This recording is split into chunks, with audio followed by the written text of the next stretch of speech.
आय अल्लाह ये मुट्ठी भर जमात, ये मेरे चंद सहाबा, ये 10 साल मक्के की जिंदगी में मेरे दावत और तबलीग का नतीजा मदीना आने के बाद इन्होंने मजबूर किया है। ये मेरी 10 साल की 13 साल की ये मेरी मक्के की मेहनत, आए मेरे परवरदिगार, मेरी 13 साल मक्के की मेहनत के बाद ये 313 लोग इस्लाम लाए हैं। यही मेरी जमा है, यही मेरी पूंजी है, यही मेरा सरमाया है, यही 13 साल की मेहनत का नतीजा है जो मैंने निचोड़ कर तेरे सामने पेश कर दिया। इलाहुल आलमीन, अगर ये 313 मुसलमान आज हलाक हो गए, मुझ पर ईमान लाने वाले मिट गए, ये 313 अगर आज खत्म हो गए, इन 313 को अगर आज बर्बाद कर दिया गया, इनको काफिरों ने अपने हमले में शिकस्त दे दी, अगर आज ये इस दुनिया से मिट गए, लन तुअबद बअदल यौम, आय अल्लाह आज के बाद फिर कभी तेरी इबादत इस रूए जमीन पर नहीं होगी। आज के बाद फिर कोई अल्लाह अल्लाह कहने वाला ना होगा। आज के बाद फिर इस जमीन पर कभी सजदा न किया जाएगा। अल्लाहु अकबर की निदा आज के बाद नहीं आएगी। आय अल्लाह अगर तू चाहता है कि कयामत की सुबह तक तेरा नाम तेरा दीन बाकी रहे, तो इन 313 मुसलमानों की हिफाजत फरमा। ये मेरी 13 साल की मेहनत का नतीजा है। आय अल्लाह तू इनकी हिफाजत फरमा। ये नबी की उस वक्त की दुआ भी थी जो सजदे में आपने पढ़ी थी। सजदे में अकेले और तन्हा सजदे में हम भी दुआ करते हैं, कुछ नहीं होता। या रब्बी या रब्बी या रब्बी, अल्लाह मुझे ये दे, मुझे ये दे, मुझे ये दे। ऊपर से आवाज आती है, मेरे बंदे मैं तुझे क्या दूं? मांग तो तू ये रहा है, लेकिन दूं तो कैसे दूं? मतअमुहु हराम, जो खाना खाकर आया है वो हराम है। व मशरबु हराम, जो पीकर आया है वो भी हराम का है। व मलबसहु हराम, जो कपड़ा पहन के आया है वो भी हराम की कमाई का है। वग़ुज़िया बिल हराम, तेरे जिस्म में जो खून दौड़ रहा है वो हराम कमाई खा खा कर उसी का बना हुआ खून तेरे जिस्म में दौड़ रहा है। फ़अन्ना युस्तजाबु लिज़ालिक, ओ मेरे बंदे मैं तेरी दुआ सुनूं तो कहां से सुनूं? तू पूरा का पूरा नापाक है। खाना तेरा नापाक, कपड़ा नापाक, पानी नापाक, बदन में जो खून दौड़ रहा है वो नजिस और नापाक। आए मेरे बंदे मैं तेरी दुआ सुनूं तो कहां से सुनूं? अल्लाह सुनता नहीं है, ऐसे सुन लेगा अल्लाह? 13 साल की मेहनत के बाद का अल्लाह ये 313 बर्बाद हो गए, तो कभी इस रूए जमीन पर तेरी इबादत नहीं होगी। अल्लाह अल्लाह कोई नहीं कहेगा। ईमान का जज्बा देखिए, क्या था ईमान। 1000 से लड़ रहे। इमाम अहमद इब्न हंबल के पास एक औरत आती है, गौर करके देखिए इस औरत के सवाल के बाद हमारी हैसियत क्या रह जाती है, जरा तसव्वुर कीजिए। एक औरत आती है, कहती है कि इमाम साहब एक मसला पूछने आई हूं। कहा क्या मसला पूछती हूं? कहा मैं चरखा चलाती हूं। चरखा जानते हैं ना, महात्मा गांधी वाला चरखा मालूम है ना? हम लोगों के यहाँ तो आज भी लगे हुए हैं कहीं कहीं। जो लोग हैंडलूम हाथ से कपड़ा बनाते हैं वहाँ चरखे भी हैं, हाथ से फिरता है, सूत काटते हैं। तो क्या कहती है इमाम अहमद इब्न हंबल से वो औरत कि इमाम साहब मैं चरखा चलाती हूँ और दूसरे लोगों का सूत मजदूरी पर काटती हूँ और उनसे मजदूरी लेती हूँ। कभी कभी मैं रात में भी चरखा चलाती हूँ। जब मेरे पास तेल होता है। इस औरत के सवाल के बाद हमारी हैसियत क्या रह जाती है? सुने हमारी माँ बहनें, औरतें ऐसी भी गुजरी हैं। सिर्फ लाइट मारने वाली औरतें हर वक्त नहीं होती हैं। सुने इमाम साहब, मैं कभी कभी रात में भी चरखा चलाती हूं। जब मेरे पास चिराग जलाने के लिए तेल होता है तो मैं चिराग जलाकर उसकी रोशनी में चरखा चलाती हूं, सूत काटती हूं। इमाम अहमद इब्न हम्बल फरमाते हैं, अल्लाह तुम्हारी रोजी में बरकत दे, रिस्क में बरकत दे। कहा इमाम साहब, कभी कभी चिराग में तेल नहीं होता हमारे पास, लेकिन हमारे पड़ोस में खुला हुआ आंगन है, हमारे पड़ोसी का खुला हुआ आंगन है, कभी कभी उस आंगन में रोज चिराग जलता है, वो मेरे पड़ोसी का चिराग है, लेकिन वो अपने घर में अपने आंगन में चलाता है, और उस आंगन में उस चिराग की रोशनी कभी कभी मेरे घर पे आती है। अगर मैं उस रोशनी में चिराग जला सूत फिरा लूं, उस पड़ोसी की रोशनी में अगर मैं सूत फिराऊं, चरखा चलाऊं, तो उस पड़ोस की रोशनी से जो सूत में फिराऊं और उसकी कीमत में मैं अपने मालिक से लूं, तो ये कीमत मेरे लिए हलाल होगी या हराम होगी? क्या मैं उस रोशनी में जो चरखा चलाकर जो पैसा कमाऊं वो मेरे लिए जायज होगा या नाजायज होगा? तसव्वुर करो, इमाम अहमद इब्न हम्बल गश खा के चक्कर खा के गिर जाते हैं कि इस दुनिया में इस दौर में ऐसी औरतें भी मौजूद हैं जो तकवे का ऐसा मायार अपने अंदर पैदा की हुई हैं, इस ऐसा मायार अपने अंदर पैदा की हुई हैं। इस तकवे की रोशनी में जरा तसव्वुर करो, हम कहाँ हैं, हमारी रोजी क्या है, हमारा माल क्या है, हमारी इनकम क्या है, हमारी इनकम आ कहाँ से रही है। इस औरत के सवाल के बाद हम तसव्वुर करें कि हम कहाँ खड़े हैं। फिर कहते हैं कि ये हमें परेशान कर रहा, वो हमें परेशान कर रहा, फला का अज़ाब। कुछ नहीं, हमारे आमाल हमें परेशान कर रहे हैं, हमारे करतूत हमें परेशान कर रहे हैं, हमारी बदअमली हमें परेशान कर रही है। अहमद इब्न हम्बल रहमतुल्लाह अलैह ने कोई जवाब नहीं दिया, सिर्फ इतना कहा, ऐ अल्लाह की बंदी, अगर तुम्हें लगता है तुम उससे मांगने तो नहीं गई हो, तुमने चोरी तो नहीं की है, अगर उसके आंगन में रोशनी जल रही है और वो तुम्हारे आंगन में आ रही है, तो मेरे हिसाब से इमाम अहमद इब्न हम्बल ने कहा, उस रोशनी में, चिराग की उस रोशनी में अगर तुम सूत काट लेती हो तो मेरे हिसाब से कोई गलत तो नहीं है, लेकिन फिर भी अगर तुम परहेज़ करो और बचो तो ये तुम्हारे लिए ज़्यादा बेहतर है। ये अहमद इब्न हम्बल का जवाब था, जबकि चोरी नहीं थी।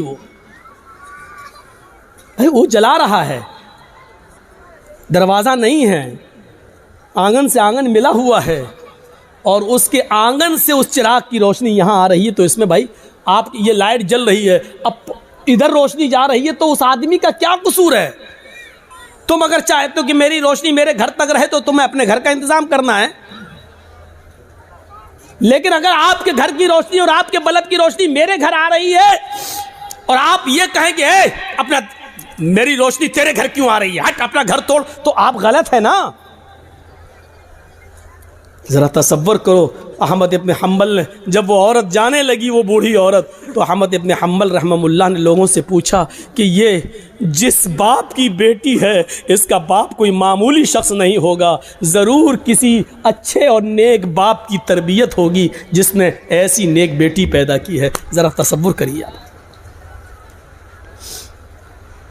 नबी अकरम की दुआ इसलिए कबूल हुई क्योंकि आप सरापा रिज़्क़ हलाल इस्तेमाल करते थे। सहाबा की इसलिए मदद हुई उस जंग बदर में क्योंकि किसी सहाबी ने माले हराम को अपना लुक़मा नहीं बनाया। मेरे भाइयों, 1000 का लश्कर फिर मग़लूब होता है और 313 सहाबा को फतह होती है। ये 313 सहाबा जो लड़े, ये कौन सी चीज़ थी? ये वही ताकत थी, वही स्पिरिट थी। कौन सी? ईमान। अगर ईमान ना होता तो लड़ते? कुछ ना कुछ देर के लिए भी मानना पड़ेगा कि इस लड़की ने जो जज्बात में आके नारा लगाया था कर्नाटक में, इसके अंदर भी कुछ ईमानी हरारत थी, तभी तो ये अल्लाहु अकबर का लफ्ज निकला है। इसका इनकार नहीं किया जा सकता। और बाद में पता चला कि उस बच्ची का बाप आलिम है, वो एक मौलाना की बच्ची है, तो जाहिर बात है कि तरबियत तो अच्छी रही होगी। वरना आजकल सियासी लीडरों की लड़कियां कहाँ नारा लगाएंगी अल्लाह अकबर? वो तो वक्त के धारे में बहते हैं, वो तो हिंदू लोगों का वोट लेने के लिए मंदिर में टीका भी लगवा लेंगे। वो तो मूर्ति के सामने भी खड़े हो जाएंगे क्योंकि हमें इनका वोट चाहिए। तो तरबियत का भी फर्क होता है। हम अपनी औलाद को कौन सी तरबियत दे रहे हैं, कैसी तरबियत होनी चाहिए, इस पर हमें गौर करना चाहिए। जंगे खंदक के बारे में कभी सोचा आपने? जंगे खंदक में कितने मुसलमान थे? आपसे अगर सवाल करें तो शायद बहुत कम लोगों को मालूम हो। सिर्फ 3000 सहाबा, 3000, और इन 3000 सहाबा का मुकाबला कितने काफिरों से था, कितने यहूदियों से था? 10,000 का लश्कर। कोई तकाबुल है? कोई मुकाबला है? एक तरफ 3000, एक तरफ 10,000। वो हथियारों से लैस, ये बेचारे फुल हथियार नहीं। इन 3000 सहाबा को जंगे खंदक पर काफिरों से लड़ने के लिए अपनी रजामंदी का इजहार जो इन्होंने किया, ये 3000 सहाबा के दिल में जो 10,000 का खौफ नहीं था, वो खौफ निकालने वाली ताकत क्या थी? अगर आपसे सवाल करें तो मेरी इतनी तकरीर के बाद जो 1 घंटे से ज्यादा बोलते हुए मुझे हो गया, आप इस नतीजे पर पहुंच गए होंगे कि 3000 सहाबा जो 10,000 के मुकाबले में खड़े हुए हैं और लड़ रहे हैं, ये सिर्फ ईमान की ताकत थी। वो 10,000 से नहीं डर रहे हैं, वो सिर्फ ईमान की ताकत है। उनके दिलों में अगर डर है तो सिर्फ एक अल्लाह का डर है, वो किसी का खौफ उनके दिलों में मौजूद नहीं है। और जीते, उनको फतह हुई, उनको कामयाबी मिली।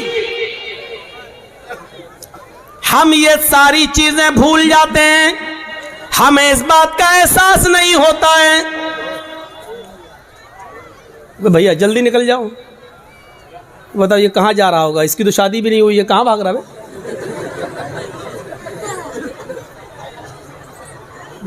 वो देखो वो चाचा उठ के जा रहे हैं।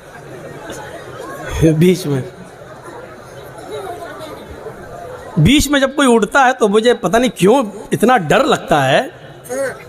एक बार हैदराबाद में प्रोग्राम कर रहा था ना, तो बीच में एक आदमी उठ गया, तो मुझे पता नहीं उठा, पेशाब करता है, सीधे आया, मेरा माइक पकड़ के और माइक वाइक फेंक दिया उठा के। और फिर उसके बाद अंडे चले, टमाटर चले, जूते चले, चप्पल चली। तो उस दिन से एक दहशत तो होती है ना, फिर बीच में उठ रहा कि फिर कोई खड़ा ना हो जाए। तो वो उस दिन से ये है बात, भाई जिसको उठना हुआ करे वो पीछे बैठा करे, जब चाहे तब निकल जाए।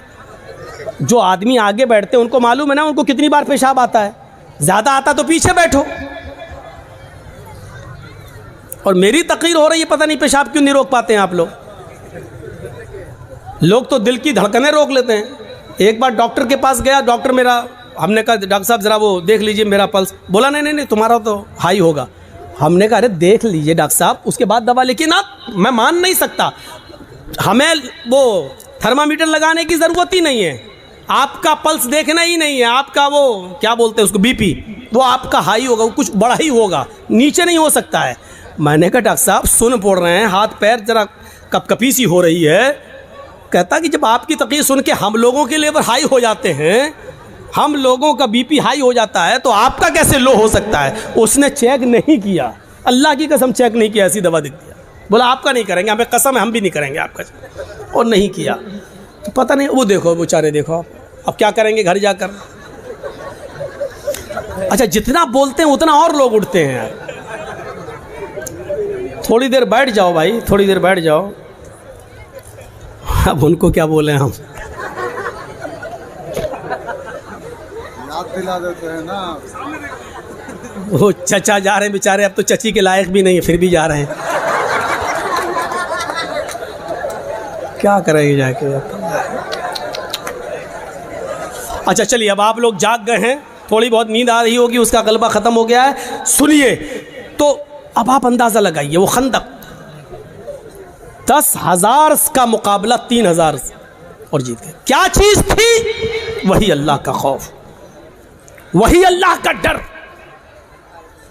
जैसे एक पुलिस वाले में ये ताकत होती कि वो अकेला नहीं, सरकार की ताकत है उसके पास, ऐसी जो पक्का सच्चा मोमिन है वो डरता नहीं है, अल्लाह की ताकत है उसके पास, ईमान है उसके पास, ईमान की ताकत है उसके पास, उसको खौफ नहीं होता है, वो लड़ता है, आमादा हो जाता है। ये वाक़या सुनाया है, लेकिन फिर भी आपको सुना देता हूँ। सुमैया रजी अल्लाह ताला अन्हा का क्या मैटर था, वो अबू जहल के सामने खड़ी है, तबक़ात के अल्फाज है, इब्ने साद ने नकल किया है कि उसने सुमैया के कपड़े तक फाड़ दिए, फिर भी कहती है नहीं अल्लाह एक है। अबू जहल ने नेजा लिया, नेजा, तबक़ात के अल्फाज, वो नेजा उसकी शर्मगाह में दाखिल कर दिया। सुनना बहुत आसान है, लेकिन एक हल्की सी खरोंच हम बर्दाश्त नहीं कर सकते हैं, उसकी तो शर्मगाह में नेजा, इधर से डाला उस तरफ निकाल दिया, और हाथ पीछे से बंधे हो, वो नेजा पकड़ के निकाल भी नहीं सकती हो। और ऐसी कंडीशन में भी देखिए ईमान की ताकत क्या, वो ये नहीं कह रही अल्लाह मेरी हिफाजत फरमा, अल्लाह मुझे बचा ले इस दुश्मन से, ये नहीं कह रही है। उसकी जबान से जो जुमले निकलते हैं वो जुमले ये, या रब्बी सब्बित क़दमी अला दीनिक, ऐ अल्लाह इसकी दी हुई सजाओं पर मेरे कदमों को साबित रखना, मेरे ईमान पर, कहीं इसकी सजाएं मुझसे मेरा ईमान न छीन ले। जान जा रही जाए, रूह निकलती निकल जाए, लेकिन ईमान, मेरी आखिरी हालत में ईमान ना निकल जाए। कहीं ऐसा ना हो कि इसकी दी हुई तकलीफें मैं झुक जाऊं और इसकी बात मान लूं और ईमान से हाथ धो बैठूं, ऐसा ना हो कहीं। सब्बित क़दमी अला दीनिक, ऐ अल्लाह अपने दीन पर, अपने इस ईमान पर मेरे दिल को साबित कदम रखना, मेरे कदम को साबित रखना, मैं बहकने न पाऊं, ईमान मुझसे न छीन लिया जाए। ये दुआ उसके मुंह से निकलती है। हम लोग तो जलसा खत्म होने